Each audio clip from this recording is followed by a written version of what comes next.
nesse modelo, nós temos a ideia de ser referência para os nossos filhos. Somos modelos de imitação. Nós passamos a ser esse modelo para que eles possam olhar e dizer assim: eu quero ser igual a papai, eu quero ser igual a mamãe. Então nós passamos a ser modelo para os nossos filhos e eles querem nos imitar. Não é isso que acontece? Intuitivamente eles começam a se parecer conosco. Olha o que Paulo está dizendo. No treinamento, nas suas idades, o seu discipulado é a mesma coisa. À medida que você tem relacionamento contínuo, à medida que você vai investindo junto àquele que você está treinando, que você está discipulando, intuitivamente ele começa a querer fazer as coisas que você faz. O modelo de imitação. Então, na vida de discipulado é a mesma coisa. Quando nós nos propomos a ser modelo, as pessoas que nos acompanham querem começar a fazer aquilo que nós fazemos, agir como nós agimos. Nós precisamos a servir de inspiração para elas. E aí nós começamos a moldar a vida delas, o estilo de vida delas, o caráter delas, assim como nós fazemos com os nossos filhos. Porque nós vamos formar não somente crenças e habilidades, mas também caráter e estilo de vida. Não é isso que acontece na família? Você ensina para os seus filhos como ele deve se comportar. Mas os seus filhos olham para você para começar a perceber se aquilo que você ensina, você também pratica. E ele muitas vezes vai começar a ter o discernimento de comparar. Aquilo que papai me ensina, ele não faz, então deve ser importante, eu também não vou fazer. E aí Paulo está dizendo: relacionamento e imitação. É esse modelo paulino de treinamento, de discipulado com paternidade.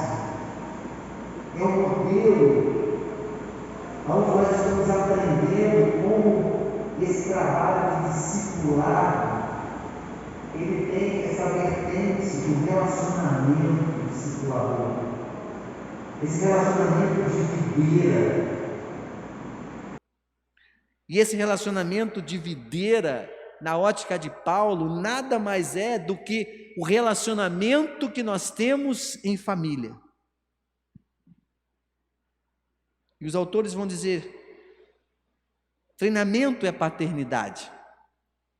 É uma pessoa amando tanto a outra que deseja vê-la crescer, progredir e estar preparado para engajar-se na obra de Deus. A natureza relacional, ou seja, a natureza desse relacionamento do treinamento, significa que o melhor treinamento acontecerá frequentemente por osmose e não por instrução formal. Será assimilada tanto quanto ensinada. Aquele que nós discipulamos, ou seja, os treinados, acabarão se parecendo com seus treinadores, assim como os filhos acabam se tornando parecido com os seus pais. Queridos, Deus nos chama, como igreja, como servos de Deus, a trazer as pessoas ao encontro da luz do Evangelho. Deus nos chama para falar desta boa nova de salvação. Mas não é somente isso. Não termina aí. Deus, Ele quer que nós demonstremos relacionamento, amor para com elas, que nós caminhemos com elas, que nós ensinemos, que nós levemos a cada uma delas ao progresso, ao crescimento, ao amadurecimento. Queridos, e quando eu estudei sobre esta parte, eu vi como a nossa prática hoje é totalmente diferente disso. Pensa comigo. Veja como é a nossa forma de falar desse evangelho, de ganhar as pessoas para Cristo. Pense se essa nossa forma de agir, de ganhar as pessoas para Cristo, não é algo tão superficial, tão impessoal. Nós torcemos para ter um visitante na igreja. Torcemos para que esse visitante venha à igreja. E naquele dia que o visitante vem à igreja, nós torcemos para que naquele dia o pastor arrebente no sermão, seja aquele sermão. E aí nós torcemos para que aquela pessoa que vem naquele dia, que nós torcemos para que viesse, levante a mão. E aí, em levantando a mão naquele dia, nós colocamos essa pessoa dentro de uma sala de doutrina, torcendo para que ela acompanhe e se adeque aos nossos horários, aos nossos dias, à nossa metodologia. E aí nós continuamos torcendo, só que agora nós torcemos para que ela fique firme. E aí no dia em que ela entra no batistério, nós dizemos assim: uhul! Graças a Deus! E aí, irmãos? E aí, acabou. Nós não caminhamos com ela, nós não vamos investir tempo com ela, nós não vamos segurar na mão dela, nós não vamos ajudá-la a se fortalecer nesta doutrina. Acabou aí.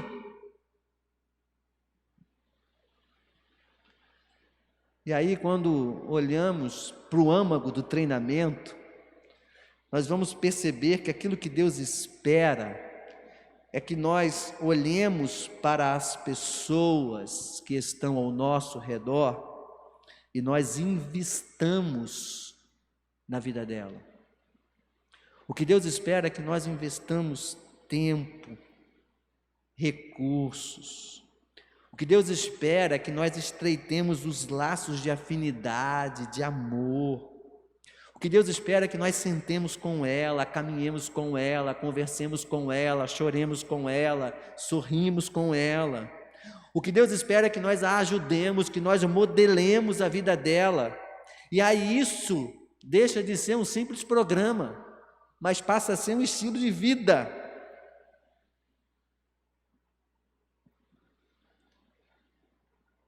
Como nós fazemos diferente, irmãos? Nós queremos que a igreja cresça, queremos que esses bancos fiquem cheios de pessoas sentadas, mas nós não queremos pagar o preço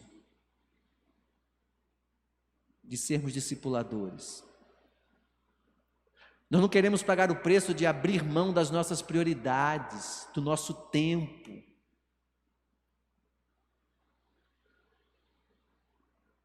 Nós não queremos entender que este processo, para que essa pessoa chegue na igreja e seja batizada, ele começou muito tempo lá atrás. Ele começou com você lembrando do nome dessa pessoa, com você orando por ela, sem que ela nem soubesse que você estava orando. Ele começou pedindo a Deus que lhe desse uma oportunidade de você se aproximar dessa pessoa, para que você pudesse falar com ela. Ele começou naquele dia em que você percebeu essa oportunidade e você falou com ela, que você levou um pedaço de bolo para o seu vizinho, para um tapete que você fez, para um bom dia que você deu no prédio onde você mora, quando você estava subindo junto com ela no elevador. E aí começou ali, naquele processo em que você diz: olha, você é alguém importante para Deus, eu conheço um Deus que ama você e eu quero orar por você. Ele começou lá atrás.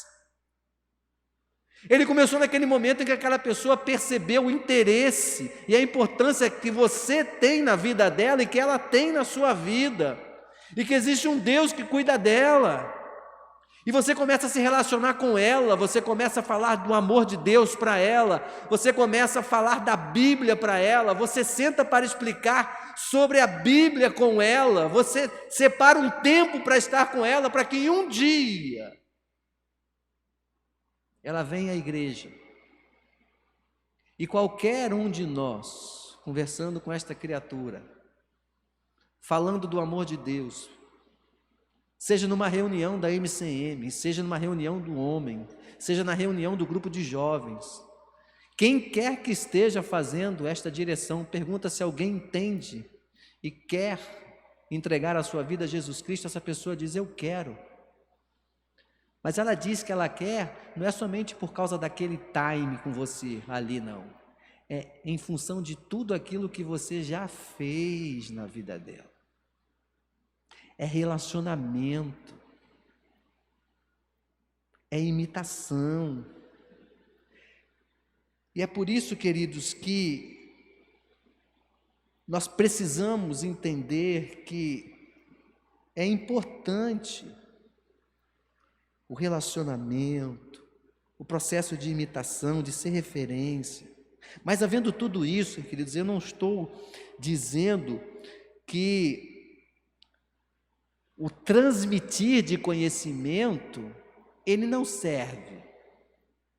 Que o transmitir de conhecimento, ele precisa ser deixado de lado. Não é isso. É importante nós dizermos que o treinamento formal, ele é um complemento inestimável e insubstituível desse treinamento relacional. Ou seja, só o relacional ele não basta. O treinamento formal, a transmissão do conhecimento, ela se complementa com este caminhar da relação.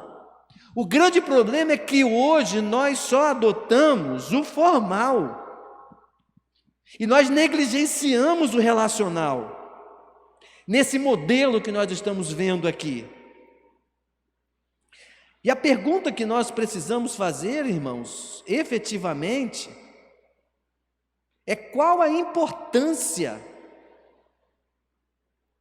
de habilidades, de cursos, de programas.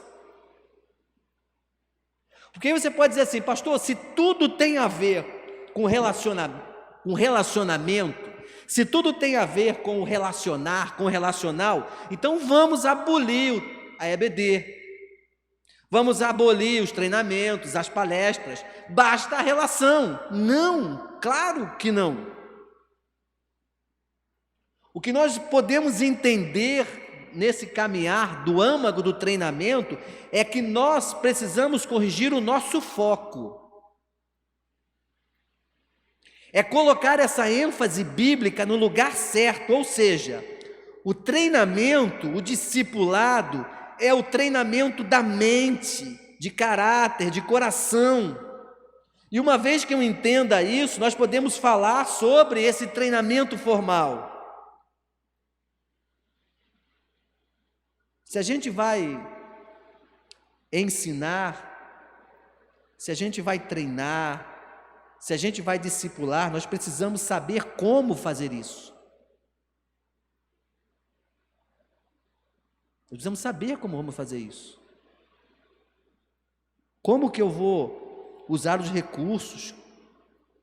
Como é que eu vou usar as figuras, as ilustrações, as dinâmicas? Como passar o conhecimento para as pessoas?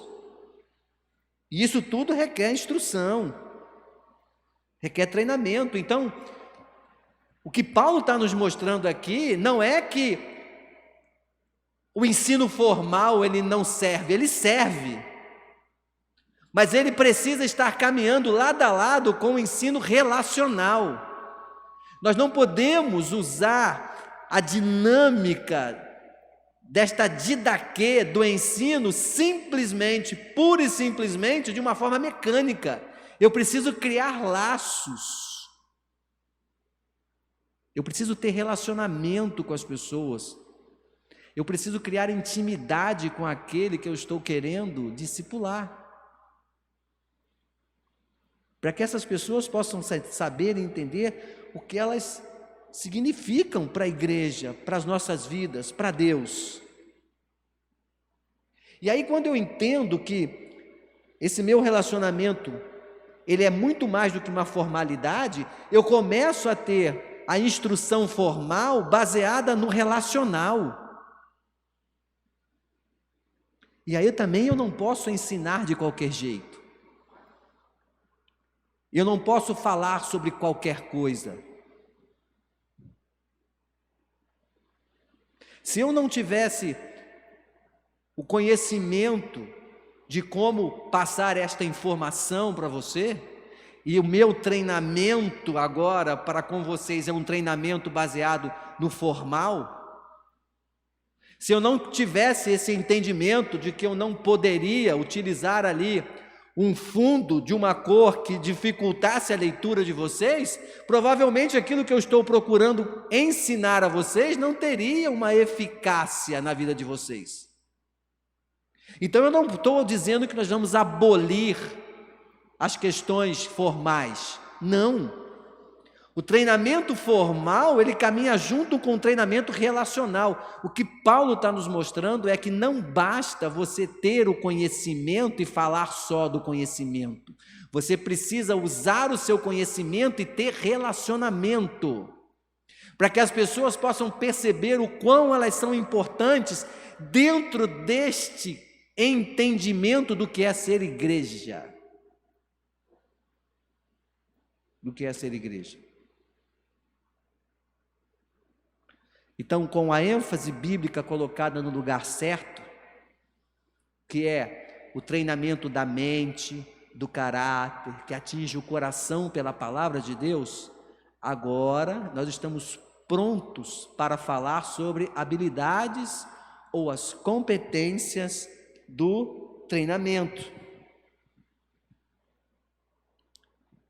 E aí em 1 Pedro 3,15 nós vamos estar assim: estejam sempre preparados para responder a qualquer que lhes pedir a razão da esperança que há em vocês. Queridos, nós precisamos estar preparados para responder. Isto é um fato verdadeiro. Significa dizer que habilidades e competências, elas não são irrelevantes, elas são extremamente importantes. Na verdade, habilidade e competência são necessárias para que eu possa comunicar o Evangelho, para que eu possa pastorear, para que eu possa liderar a igreja. Agora, com tudo isso, as habilidades, essas competências, elas nunca devem ser separadas do Evangelho, elas não podem estar à parte da doutrina cristã e desse caráter piedoso, eles estão andando juntos. E o grande perigo que nós corremos, irmãos, é que é muito fácil nós sermos norteados por competências. Ou seja, pensar que se apenas tivéssemos as habilidades e as técnicas corretas, então tudo se encaixaria no lugar certo, e esse crescimento seria garantido. É fácil no nosso dia a dia nós focalizarmos o nosso olhar nas habilidades como um fim em si mesmo e colocarmos muita confiança nela. E aí, queridos, é fácil a gente entender isso. A nossa igreja é uma igreja culta, é uma igreja que recepciona bem as pessoas. A nossa igreja é uma igreja dotada de pessoas com habilidades, com competências. A nossa igreja é uma igreja agradável, onde as pessoas que aqui vêm são bem recebidas, onde aquele que vos fala, onde aqueles que cantam, eles se comportam, eles se postam em posturas dignas de quem está assistindo. Então, se fôssemos olhar para as nossas competências e habilidades, pura e simplesmente, esta igreja, ela é uma das tantas igrejas que são referência para que as pessoas queiram estar aqui ou não. E por que a nossa igreja e tantas outras igrejas não são cheias de pessoas? Porque muitas vezes o nosso foco está somente nas habilidades e nas competências. Precisamos ter pessoas que sejam eloquentes, que falem bem, recepcionem bem, que sejam simpáticas. Precisamos ter bons professores de EBD, que saibam utilizar bem as palavras. E aí o que Paulo está dizendo é que isso é importantíssimo. Porque é desagradável você estar num lugar para que você possa participar de um treinamento, de um curso, e aquele que está ali ministrando o curso fala: nós vai, nós vem. Bicicleta. Não cai bem no nosso ouvido. A gente às vezes, né? Então é bom. Mas Paulo está dizendo, habilidade e competência é importante. A didática formal é importante. Mas não abram mão do relacionamento. Não abram mão de estar juntos, de fazer perceber para o outro o quanto ele é importante para você. É esse trabalho que começa a mostrar para você o quanto isso é relevante na vida do outro. Se nós mantivermos o Evangelho no lugar primordial e central, então aprender a fazer as atividades específicas do modo mais eficiente pode ser uma parte piedosa de nosso viver e servir a Cristo e as outras pessoas. E aí nós podemos ser melhores professores, podemos ser melhores líderes, entendendo que nós fazemos não para a nossa própria glória, mas para a glória de Cristo. Porque nós queremos comunicar este Evangelho às pessoas que estão ao nosso redor de uma forma mais clara, convincente, baseada na palavra de Deus, que muda e transforma a vida.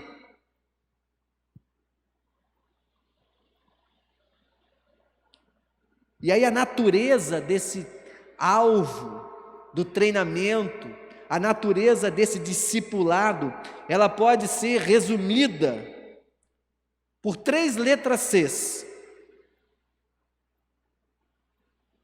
convicção, caráter e competência.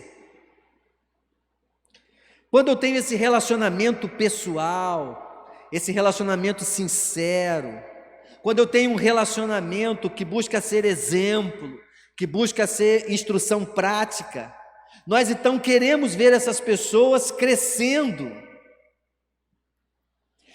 em convicção, elas entendendo quem é Deus e entendendo o que é a palavra de Deus. Nós vamos ver essas pessoas crescendo em caráter.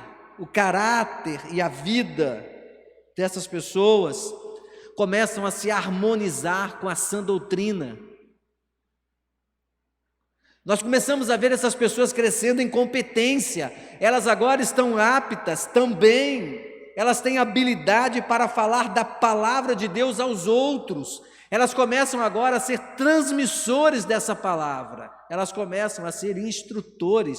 Elas começam a ser aqueles que agora vão discipular outros. A evolução. E aí, queridos, quando eu escuto um sermão, quando eu escuto uma palestra, quando eu escuto uma palavra, um estudo da EBD, o ideal é que esses 3 Cs aconteçam na vida das pessoas. O ideal é que ao final desses momentos que nós estamos aqui nos estudos da EBD, é que você saia aqui convicto, que você saia aqui com uma mudança de caráter naquilo que você crê, e que você saia competente a fazer exatamente aquilo que você está sendo ensinado.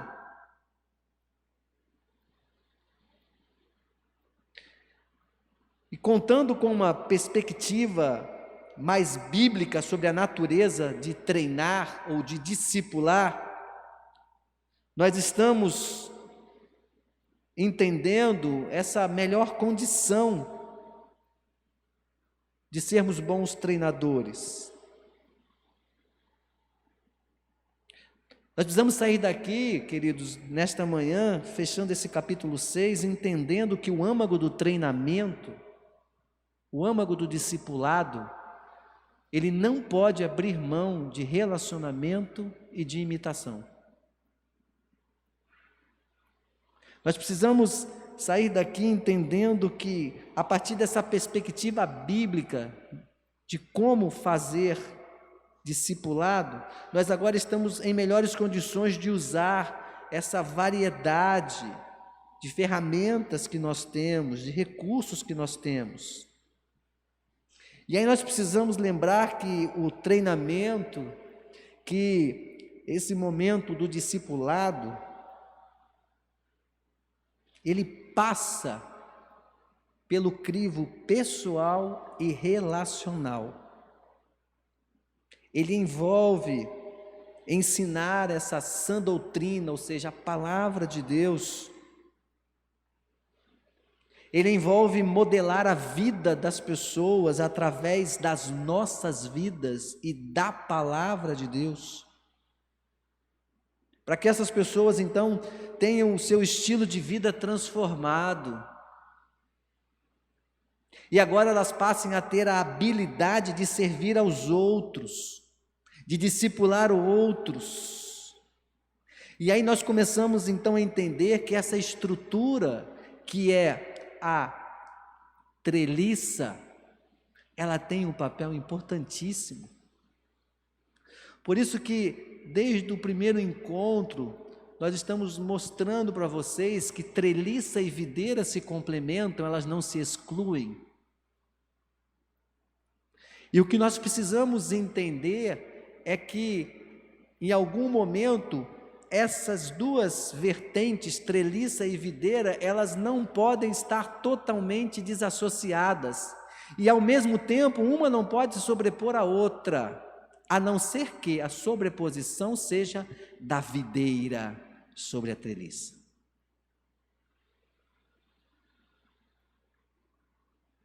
Só que no nosso dia a dia é muito mais confortável eu ser treliça do que videira.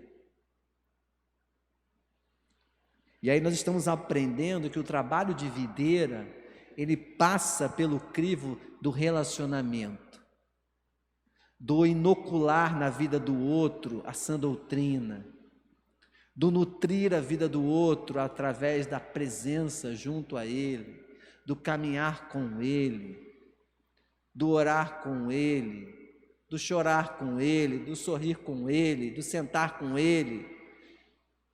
E aí nós precisamos, queridos, entender a cada momento essa necessidade da igreja de sair desse contexto do relacionamento mais mecânico e nutrirmos um relacionamento mais íntimo.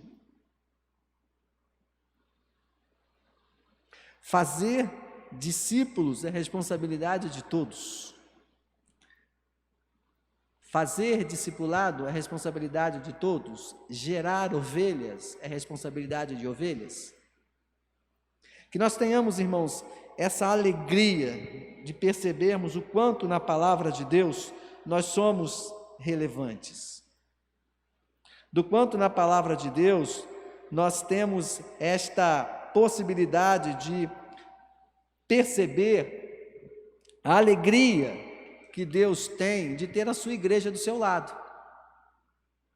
E que nós, ao final desse processo todo, desse momento de estarmos juntos estudando sobre a treliça e a videira, nós saiamos daqui melhores como servos de Deus, membros de igreja e discípulos de Jesus Cristo. Que você perceba que este papel de ajudar no crescimento do reino de Deus é um papel individual de todos nós. Como já dissemos aqui, não é de uma pequena minoria, é de todos, é da igreja como todos. E que você possa aplicar esses treinamentos na sua vida diária, todos os dias. Que você busque as possibilidades de ser esse discipulador. Que tenhamos a compreensão, irmãos, que ser igreja é mais do que os encontros dos nossos pequenos grupos, nos cultos dominicais, no estudo da EBD. Ser igreja é ser igreja todos os dias. Então, aonde nós moramos, aonde nós estudamos, aonde nós trabalhamos, ali nós somos igreja, porque a igreja somos nós. É fazer esse trabalho individual que vai ajudar o crescimento do corpo de Cristo como um todo. Então, no próximo domingo nós estaremos estudando o capítulo de número 7. Nós convidamos, então, a todos vocês a estarem aqui conosco, a poder estar revisando aquilo que nós estamos estudando ao longo desses domingos, né? Está gravado lá, está sendo postado no YouTube, então toda segunda-feira, a partir das 18 horas, já está lá disponível. Compartilhe, é uma ferramenta, sei que alguns irmãos têm compartilhado como uma forma aí também de fazer o evangelismo, né? De mostrar a importância da igreja, do amor de Deus, então utilize essa ferramenta também como forma de estar transmitindo, né, esse cuidado, esse amor de Deus para com as pessoas.